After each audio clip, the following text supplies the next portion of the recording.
What's up guys, my name is Brian, the owner of Engine Customs and Performance. Today I'm going to show you how to replace the multi-air filter on a Fiat 500 Abarth. So you may ask yourself, well, why do I even need to replace this filter? Oil travels all throughout the engine, including the multi-air, and there's a filter. The job of the filter is to keep foreign particles or any sort of oil buildup from entering into the multi-air, which can cause issues including damage to the engine or the multi-air. So there's no service interval on when you should actually replace this filter. So my recommendation is about every 40 to 50,000 miles, or if the vehicle has gone a really long time between oil changes. Let's get started.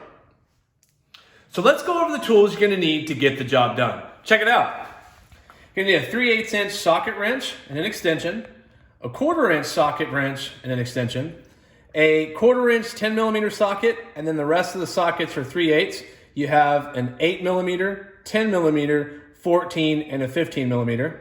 You need a 1/4 inch swivel socket, a small 10mm wrench, 10mm Allen key, a small impact, and a heavy duty impact. So we're going to get started on the passenger side of the vehicle, and we need to remove the intake. Now on this vehicle, it's equipped with the Eurocompulsion V2.1 intake. If you have the factory intake, the procedure is almost identical. So we're going to remove the clamp that's located here, and that takes an 8mm. And if you have the factory intake, there's going to be another clamp right here. We're also going to be removing these two hoses, and on the Eurocompulsion intake, there's another hose we need to remove right here. So I'm going to start, take my 8mm socket, loosen that clamp. And again, if you have the factory intake, you'll loosen another clamp that's located right here. Press your 2 fingers in to remove this hose, and then we're going to just simply pull and disconnect that one. And then now I'm going to be able to move this up. And I'll get this one out. Just like that. And now, kind of move this back and forth to pull this out. The next step is to remove the factory skid plate. However, this particular vehicle doesn't have one on it. So what I'm going to do is I'm actually going to cut to one of our previous videos to show you how to remove it. All right, next step is we need to remove the factory skid plate. It's secured with 6 10mm bolts that you can see here. Just take a 10mm socket to remove them.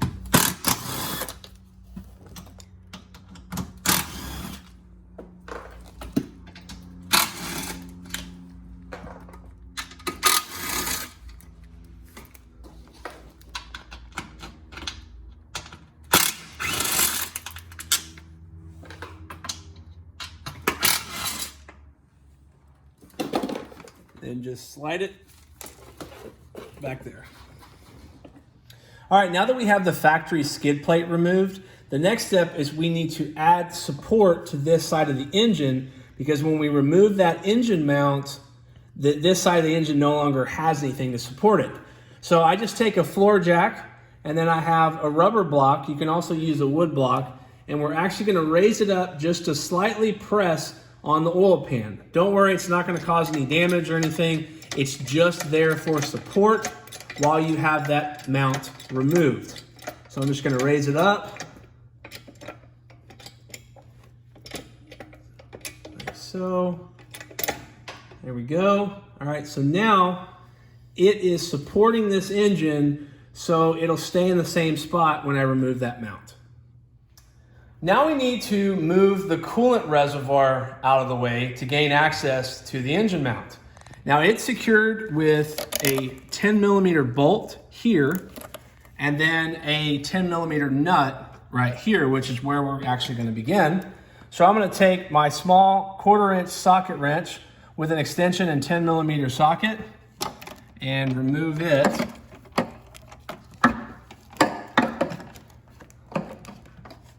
Can't really get an impact in there. So this one, a lot of times you have to do by hand, but once you break it loose, then you can just unscrew it with your hand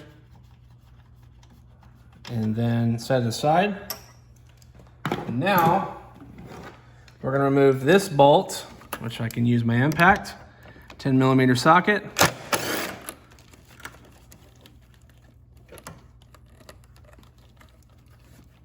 Grab it with my hand here. And now, this becomes free, and you can move it out of the way, like so.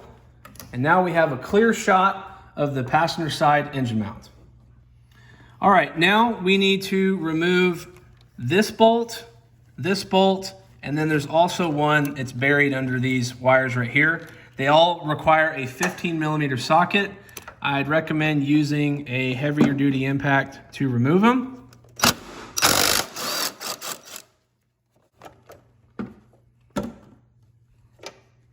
So pretty much get them out and then use your fingers to pull the bolt out. That's how long they are.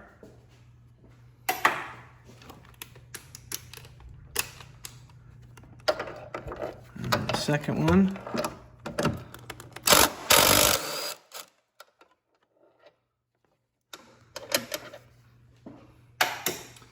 And again, this third one is kind of buried. I just take with my extension and 15mm socket, just kind of push in there, and you'll find it.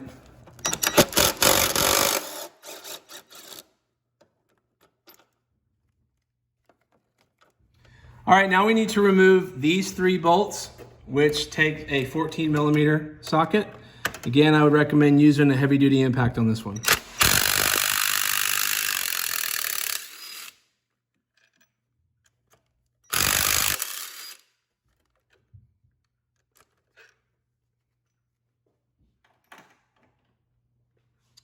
Last one.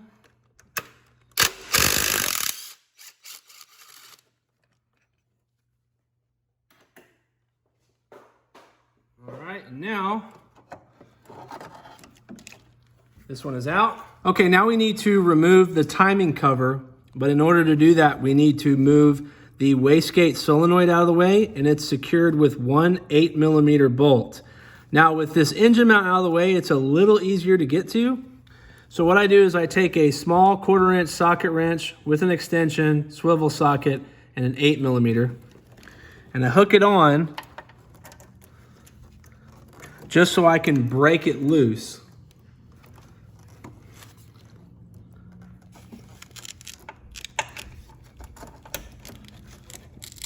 And then once I've kind of broken it loose a few times, then I can just come in and get the bolt out with my finger.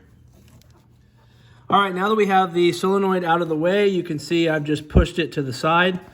To remove the timing cover, there's a bolt right here, and then there's another one that's way down here. It's kind of tough to show you, so what I'm gonna do is I'm gonna show you where the hole's at when I have this timing cover off.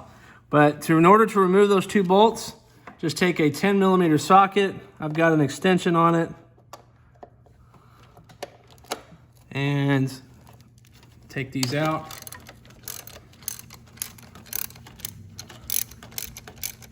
Okay, so I have that last bolt removed, and it's actually easier to use a small 10mm wrench to get it off, because you kind of have to put your hand way down in here to get that bolt. So now that we have that removed, we just have to disconnect this line from the cover. Just kind of pull it. There's a little push tab that's right here. And then this line here, you just have to pop it out like so. And then the cover should just kind of slide off. I might have to work with it just a little bit. All right, and then you can just move this out of the way. Now you see here, here's the other hole where that second bolt goes. So now you can just set this timing cover aside.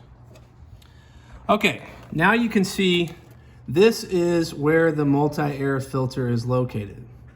Now, the easiest way that I typically do this is I take a 10mm Allen key and just find the spot where you can actually get it to go in there.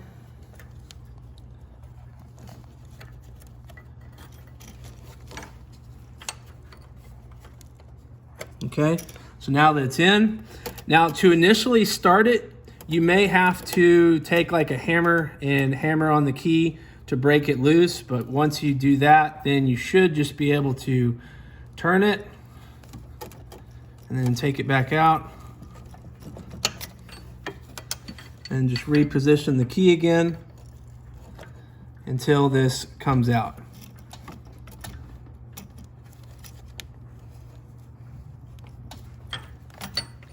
Okay, now that I've completely loosened it, I'm about to pull the filter out, but I went ahead and put a red rag right here just to cover where the timing belt is, because we'll probably have a little oil come out. We just don't want to get any oil on the timing belt. So as you can see, this comes out, and here we go. All right, let's take a quick look at the filter that we just removed. Where you want to inspect is the screen inside. And if you look inside here, you do have some buildup, just a little bit, not a lot. But when this screen is blocked, it can cause issues for your multi-air, which can basically wreak havoc on the engine. So what you want to do is replace these about every 40 to 50,000 miles is a good service interval. I don't know if this one's been changed. This car has about 114,000 miles. But looking at this, not terrible, but definitely good that we're replacing it. So let's go ahead and put in the new one. All right, now we're going to install the new one. You can see this one's nice and clean. You see a little bit of oil, that's from me lubricating this O-ring here. So when we insert it into the multi-air, you want to be careful not to cause any damage to this O-ring. So just kind of get it in line. And it should just slide in there like so. And you can get it started with your fingers and then screw it in as much as you can. And then we're going to follow up by using our 10mm Allen key. Okay, I've been tightening this off camera, but just use your Allen key and just continue to tighten it down till it is snug. And I will have proper torque specs listed below, but most people will be able to use what we call the mechanic feel, where you can feel when it is properly torqued. But if you want exact measurements, look at the screen below. Okay, now that the multi-air filter is installed, make sure you clean up any excess oil that may have come out of the hole where the filter goes, because again, you don't want to get any oil onto that timing belt. So now it's time to put this back together. So we're going to start with the timing cover. Now if you see on the back of the cover, you have this groove here, and then you have these wires right here. You want to make sure that you tuck these wires back into this cover. So I'm going to kind of get this in place, and as you can see, you kind of have to juggle with this reservoir a little bit, but get the cover, slide it into place, and then what we're going to do is we're going to tuck these wires in so that when we put the cover on, we don't have an issue of it sliding into place. So I'm just going to make sure they're tucked all the way in, all the way around. There we go. You'll feel it kind of slide in. And then just get it into place. And once you line it up, just find the holes, and then we're going to insert the bolts.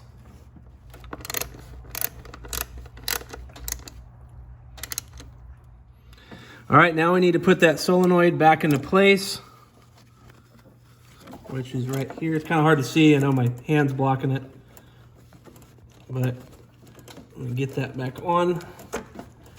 Okay, now you can see that the solenoid is back on, and then you take your bolt that takes an 8mm, start it with your fingers first, and then tighten it down again with an 8mm. All right, now it's time to reinstall the passenger side engine mount. Just slide it into place and line up the holes. Okay, now we need to put the bolts in. Best practice is to get all the bolts started before you tighten them down. So I'm going to start with the ones that actually connect to the engine, and those are the bolts that take a 14mm socket. So I'm going to line those up in place, get the threads started, like so. There's 2 out of 3, and the last one. By not tightening them down, you have some play or movement to line everything up, because once you tighten them down, this will line up perfectly. So I've got these in. Now let's get the other bolts in. All right, now we're going to line these bolts back in. Again, just start it with your fingers, get the threads going.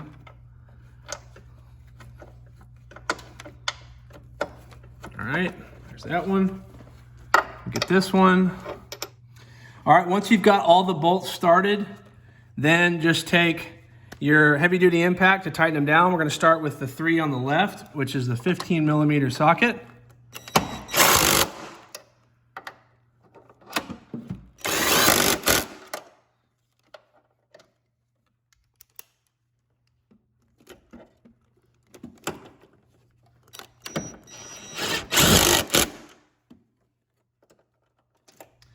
And now these 3 are the 14mm socket.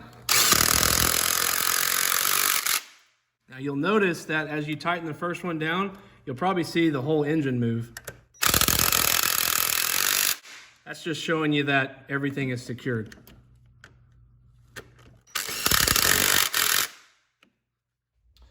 All right, now we need to go ahead and reinstall this bracket that secures the reservoir in place.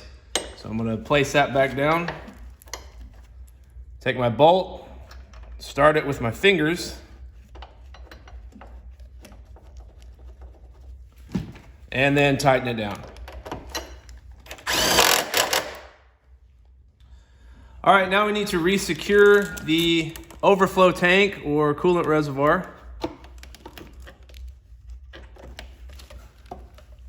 And once you got it in the right spot, you've got your 10mm bolt. Just start it with your fingers.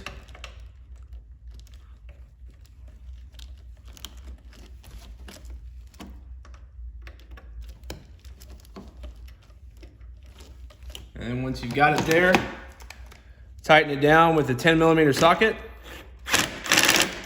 All right, now take your nut, secure the other side. Start it with your fingers. Just spin it on there.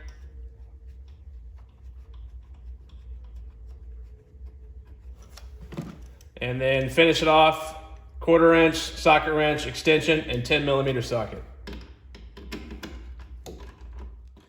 All right, now go ahead and reinstall the intake.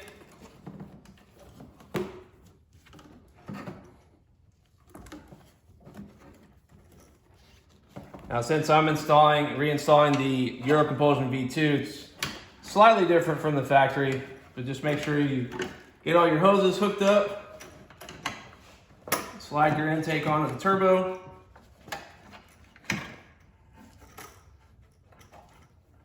and then tighten down your clamps once everything else is installed. All right, now put your skid plate back on. Once you line it up, put your bolts back in and use a 10mm socket to tighten it down.